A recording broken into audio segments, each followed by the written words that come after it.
So I'm Ciara Thomas. I've just started my final year of my PhD, which aims to tackle gender disparities in adolescent mental health by trying to improve our understanding of gender-specific risk factors for anxiety in girls and young women. And today I thought I'd talk about the qualitative study that I've been working on, which is exploring girls and young women's perceptions of the high rates of anxiety in their age group. And for this study, that's 16 to 19 years old. I've done 25 interviews and I'm currently doing the analysis. So I created this map of all the themes that I've come up with, but I thought instead of overwhelming you with all the codes and all the quotes, I could talk a bit about my experience and how this has gone personally, like what I've enjoyed, what I've struggled with, maybe. Um, Firstly, I guess I did enjoy it. I enjoyed speaking to the girls and young women about this topic. A lot of them were very passionate and interested, so it was great to get their perspective.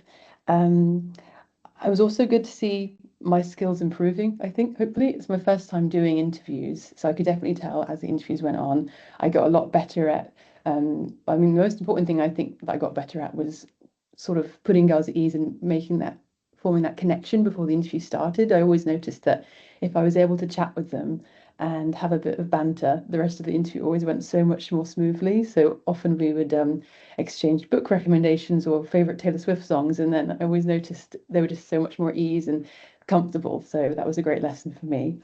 One struggle I definitely had, and I think people probably would be able to relate to this, was online recruitment. And I did that towards the end of the recruitment phase. And that was not very successful because of lots of imposter participants. But it was a good experience because I learned a lot about the steps we take to identify imposter participants. I could go on about all of that, but I'll move on.